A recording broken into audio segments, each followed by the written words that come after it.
In our second video, we'll be discussing basic call handling on the device. That would include putting calls on hold, doing conference calls, transferring calls, and parking calls. We'll also discuss some of the most common features that you'll see programmed up on the display of your telephone. So to start, let's get an active call established. You can see when a call is ringing into my device, I get some options down here. I can hit answer to answer it. I can hit 2VM to send that caller into my voicemail box. I can hit ignore to silence my ringer. I can also answer the call by just pressing my speakerphone or lifting the handset. Once I have that call connected, I can use my hold button here to put that call on hold. You'll see when I hit the hold button, that a call appearance button is flashing, and I can simply press that button again to be reconnected to that caller. If I want to bring additional parties onto this call, I can use my conference button. So I have one call connected here. I want to bring a second party on. I hit my conference button. Notice it automatically puts my first caller on hold and gives me dial tone on my B call appearance button. I can now dial up my next party. Once I have them connected, this could be an internal call or an external call. I just hit my conference button again, and now I have 3 parties connected to my call. To bring another member onto this call, conference again, dial up my next party. Again, can be internal, external, doesn't matter. And I'm going to hit conference, and now you can see that I have 4 people connected to my call. If I wanted to now, I could hit this details button. It's going to show me information about all the different members on this call and give me the ability to control some things on the call as well. So I can use the mute button to mute that person so they could still hear us. We would not hear them. Press it again, and it's going to unmute that caller. I can press drop to remove people from the call, and I can hit add to add people to the call. So if I hit the drop key here, we just remove that member from the call, and you can see now we have 3 people connected to our conference call. Back's going to bring me back out to my main display, and really that's conference calls. Just go ahead and add as many members here as you need, and you're good to go. So we're going to end that and get another call going.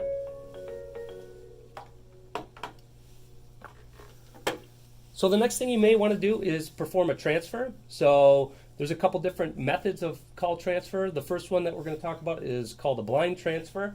That would involve me sending the call to another user and releasing it, and they'll either answer it or it will go to that user's voicemail box. So in order to do that, I'm going to hit my transfer button. You can see it automatically puts the first call on hold, gives me dial tone, and allows me to dial up the person I want to send it to.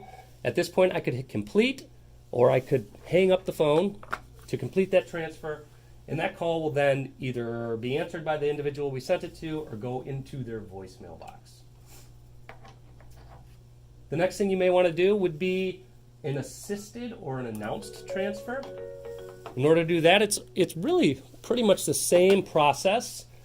The one difference being, I'm going to hit transfer, I'm going to dial up my party, and at this point, instead of hanging up or hitting complete to release the call, I'm going to wait and see if that person answers. If they do answer, I could then announce the person I'm transferring, tell them who I'm transferring to them, and then when I'm ready to release that call, I either, again, hit complete or hang it up to complete that transfer.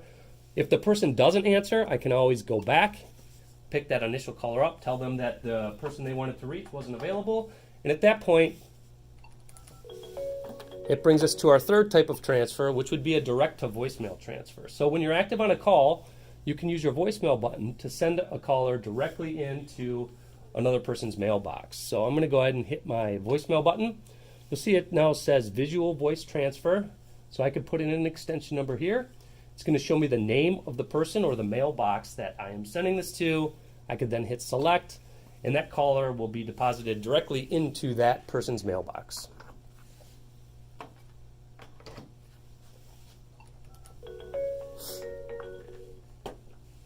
So we talked about hold, conference, and transfer. Drop obviously just hangs up the call, right? No different than me hanging up the handset. The other thing you may want to do is, if programmed on your system, is park the call. So when you put a call on hold, it's available at your phone and your phone only. So it's a local hold. Now park buttons I like to think of them as global holding zones. So I could now hit a park button, and you can see that park 1 is flashing on my phone, and it would be flashing on any other phone that has that park button programmed on it as well. So you could maybe do a page or call somebody up or find the person that call is for, and tell them that they have a call parked on 1. They could then walk up to their phone, hit their park button. It's going to show them who's parked there, and then they can hit the connect button to pick that call back up. So it's a convenient way to move phone calls around the system. Hold certainly works great if you just need to put somebody on hold and pick it back up locally, but if you need to move that call to a different person, that park button can be very useful to do that. So those are call handling basics. Again, you have hold, conference, transfer, and park. Let's talk about some of the other buttons you may see up on the display of your phone. The first one down in the bottom left-hand corner here is Do Not Disturb. If I press that, you can see it lights up to activate it. I press it again, it's going to shut it off. And when Do Not Disturb is enabled, basically if somebody calls me, it's going to send them right into my mailbox. The phone will not audibly alert. We kind of talked about park already. You may see more than 2 park zones. Basically, that's configurable per system as needed. So obviously, if there's a call parked on park 1, I couldn't park a second call there. That's where park 2 or park 3 would come into play. Below that, we have a twinning button. So I like to think of twinning as an enhanced call forward. So with twinning, let's go ahead and activate it. I'm going to hit my twinning button. I'm going to go ahead and turn the feature on. And I'm going to set a destination. Now, once you set a destination once, it's going to remember it. Remember to put in your dial-out code, wherever that might be, if it is an external number. Once you enter your number in, you're going to hit select, and then you hit save. Once you hit save, you're going to see that light up, and that means twinning is enabled. And what twinning will do, mainly it's used to bridge a call between your desk phone and your mobile phone. You can twin to other numbers, but most common thing would be to twin to your cell phone. So if you were to call my device right now, it would ring at my desk. It would also ring at my twin device, my mobile phone, and allow me to answer the call in either location. The other nice part about it is it allows me to move the call back and forth between the 2 devices. So if I had twinning on, somebody called me, it rang to my mobile phone, and I answered it, I could then walk back to my desk, hit that twinning button, and it'll pull that call back to my desk phone. The opposite way is true as well. If I'm on a call on my desk phone, instead of getting the phone number from the person and tell them you'll call them back because you got to get on the road, you can just tell them, ask them to hold for a moment, hit your twinning button, they'll be placed on hold, your cell phone will start ringing, you can answer the call, and you're on your way. Press it again to turn it off, and you can see that the next time I go back in there, it's stored that number. All I have to do is turn it on and hit save, and it's active. Paging, depending on your building, you may have overhead paging, you may do paging through the handsets of the phone, but generally if you see a page button, you're going to press it, and you're paging through the handsets or the overhead paging system. Some paging systems do require a zone code, so you'd need to speak with your administrator and find out how that paging is configured in your environment. If I hit the right arrow when I'm at my main display here, it brings me to another page of buttons. So some things you may see up here, we've got some user appearance buttons. So those buttons basically allow you to do one-touch dials. So I'm going to hit this one, and it's going to ring this device. So that's a one-touch dial. You can also use them as one-touch transfers. So if you're active on a call, you could hit transfer, scroll over to it, press the name, and it'll transfer that call over to that person. The other thing it does is it monitors the extension. So you can see I'm picking up the phone located next to me here, and you can see it started flashing red. So it's showing me, it's indicating to me that that person is active on another call. If you have that button and you see it solid red, that would indicate to you that that user has Do Not Disturb enabled, or perhaps their phone is unplugged. So solid red shows basically the phone is not available. Flashing red shows that it's active and in use. Over here we have a group login button. You may or may not have this button on your phone, but if you're a member of any type of a group, maybe a call center group, you would use this button to log into that group. And when you press it, it would light up green, indicating that you were logged in. You would just press it again. The light would go out, indicating that you were not logged into that group and available for calls. Below that, we have an extension login button.